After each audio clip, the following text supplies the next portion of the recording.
there's a distinction, right? Of course, there's different types of, volatility, Mm-hmm. violence, that kind of thing. The first type is, like the coercive controlling type. You know what I mean? Yes. Like the P. Diddy or the what's his name? R. Oh, Kelly yeah. type, where there's some deep trauma and they're in kind of like more of the Yeah. psychopathic, narcissistic type of scenario where it's all about Mm-hmm. control, right? That that's one type Right. of case, and that's unfortunate. If you find yourself in that situation, do your best, get support, get the Yeah. hell out.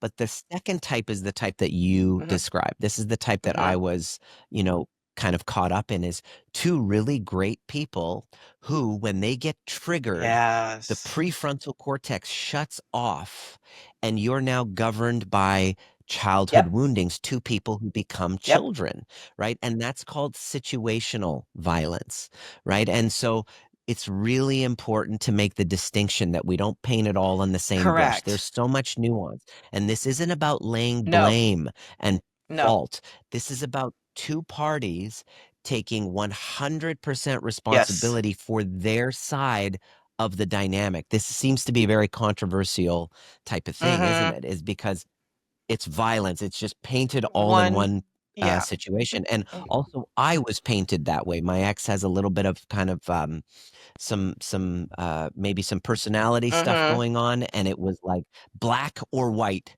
It's kind of like splitting. And so I don't believe your husband is a No. bad guy. I believe the two of you in that moment were Yes. bringing up stuff and it got crossed Yeah. that line, which easily can do. Mothers do it to their children. Parents Mm-hmm. do. We do it.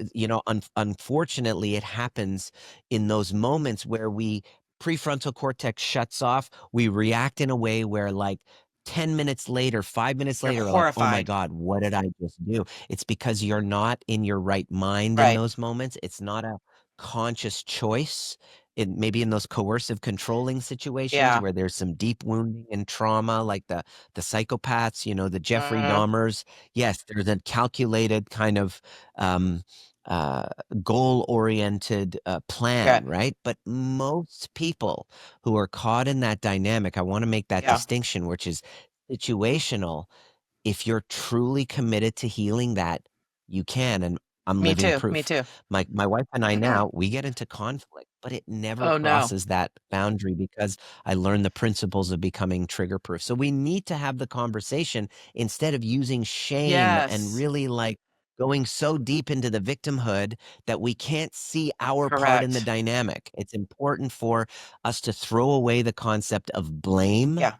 of fault, and really go into seeing what are the unconscious complexes at play. And this is why I love shadow Yeah. work I so mean, much. because otherwise you feel so disempowered, right? Because I can Correct. remember, I'll talk about that instance, and I've never shared that on my podcast. I've never shared that with anybody, actually. That's the first time I've ever shared it, and I'm okay with sharing it, because I I'm knew here. I'm here for it. you. Bring it on, baby. I knew it was a moment. Like, this isn't how he is, right? But it's one of those moments where we start arguing, and then it gets louder, and I go into this state of, you're going to hear what I have to say, right?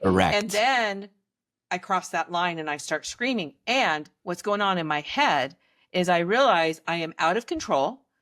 I am watching this train wreck happen and I can't stop it. It is the weirdest dynamic of knowing that this behavior is wrong, but yet Bingo. it's like it's almost like you get pulled into it. Yeah. So you're speaking about boundary Yeah. violations, and this is exactly what it was, Yeah. and this is exactly what happened in my case, in my situation where things got violent. Um, it's really about taking responsibility rather than blame. What happens is it was the same thing. She's the anxious, I'm the avoidant. I would say again and again, get away Yep. from me. Get away from me. Now, because I was raised in an environment with a mother who just trampled over my boundaries, Oh, I was not able to recognize, no, you're crossing a right. boundary right now. I've asked you for space and you're screaming Mm-hmm. at me. You're emotionally Yep. abusing me. You are mentally abusing me. You are getting into my space. I'm trying to literally run away, go Yes. to the other room. She's following me. She's literally barricading the door to prevent me from leaving. That is Mhm. abusive, right? That's exactly abusive. Now, you take two people and it escalates, and you're in your situation, the little girl inside you didn't feel seen and heard. Yeah. So what happens is you escalate by screaming Yes. louder, which then what does that do to his nervous system? That brings him back to a time where his mother was screaming at him. And that violated energy boundary violation is an energetic. It Yes. could be me screaming in your face, could be me swearing at you, judging you, blaming you. That boundary violation feels like an assault in the system. And then the answer, he has two options in that moment: to submit and just Mhm. cower, or to Mhm. escalate. It sounds like in your situation, same thing happened. I did not Nope. submit and No. cower. I Mhm. escalated, and finally, in that moment, after 5 Yeah. hours, It's I hours of yeah, snap. it's hours of fighting. I snap, and then I lose it. Now, of course, I'm not making that Yeah. okay. I'm not saying that that's the right decision. I'm saying I understand Right. now what happened. It starts with a boundary violation that we react to. It's not a black and white issue, and it's definitely not your fault, Lisa. This is not about victim Mhm. blaming. This is about going outside of our narrative, seeing the truth for what it is, for the purpose of making sure that this never happens Exactly. again. To full parties, if if you're not taking accountability for your side of the dynamic, then you are as you said, Mhm. disempowered. Whereas this is a more empowering conversation for people who are like, look, I want to be part of the solution. Right.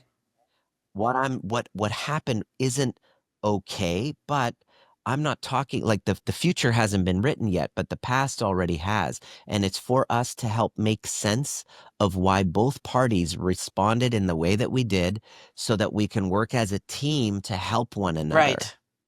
It can't be that, oh, poor me, one side, especially in those situational Mhm. dynamics, because it's a dance that's happening between the two Yes. of you, and you're not powerless in this situation. There's a lot of power that you have to make sure that this doesn't happen again. So I've been able to work with people after they've heard Mhm. my story.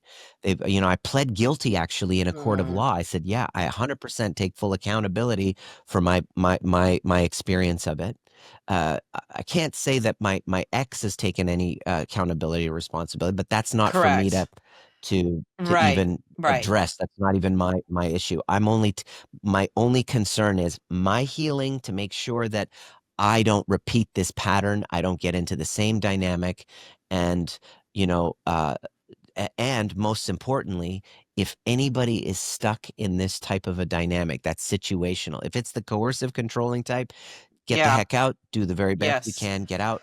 But if you're stuck in a dynamic exactly like this, just know that there's a way out, and it's by becoming trigger Yes. proof. Yeah.